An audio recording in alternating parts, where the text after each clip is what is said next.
ఎలా డాక్టర్ ఇది? This is close to impossible.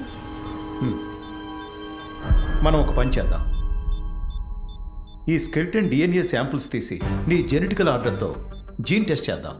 In case ఇది మ్యాచ్ అయితే there is no other go. ఈ విషయం మీడియాకు తెలిసిందంటే వాళ్ళు నిన్ను వదిలిపెట్టరు దివ్య.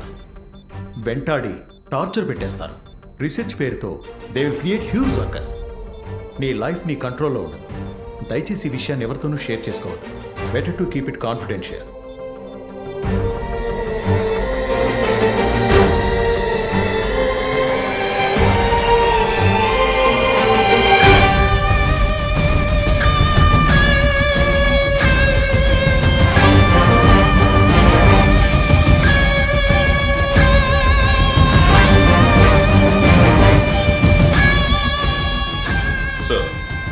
గ్రామాల్లో ఉండే అందరి అమ్మాయిల ఫింగర్ ప్రింట్స్ ని చెక్ చేశాం సార్.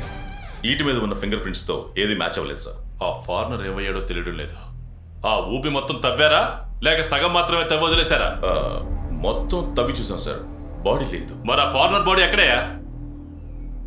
దీనికి తోడు అదే స్పాట్ లో డిఎస్పీ కూడా చనిపోయాడు. అడిగితే జీప్ మార్కులు కూడా లేవంటున్నారు.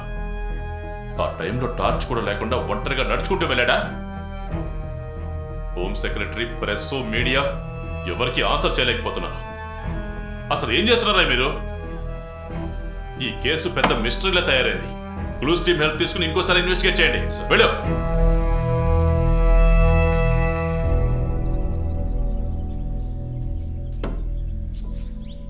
ఏమైంది దివ్య? వచ్చినప్పటి నుంచి చూస్తున్నాను, బాగా డిస్టర్బ్డ్గా ఉంటున్నావు. ఏదైనా ప్రాబ్లమా? ఏం లేదన్నయ్య. చెప్పాలంటే ఇప్పుడు ఒక ఇంట్రెస్టింగ్ విషయం జరుగుతోంది. దానికి సంబంధించి 100 సంవత్సరాల ముందు చనిపోయిన ఒక అమ్మాయి గురించిన డీటెయిల్స్ని కలెక్ట్ చేయబోతున్నా. 100 సంవత్సరాల క్రితం బతికిన అమ్మాయా? అసలు ఎవరా అమ్మాయి? అయినా ఆ రికార్డ్స్ అన్ని నీకెలా దొరుకుతాయి?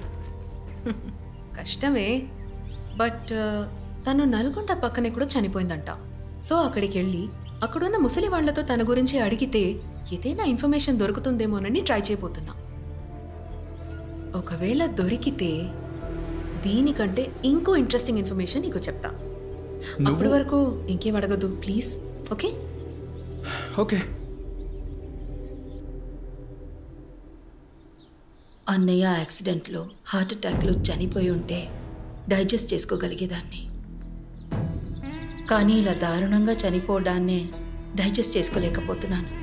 ఒక సామాన్యురాలు ఇలా చంపలేదని సిద్ధాంతి గారు చెప్పారు. రా అన్నయ్య, ఒకసారి ఆయన్ని కలిసొద్దాం. సరే అమ్మా. అరవింద్, ఆ పోలీసుల్ని వదలొద్దు, ఫాలో చేయి.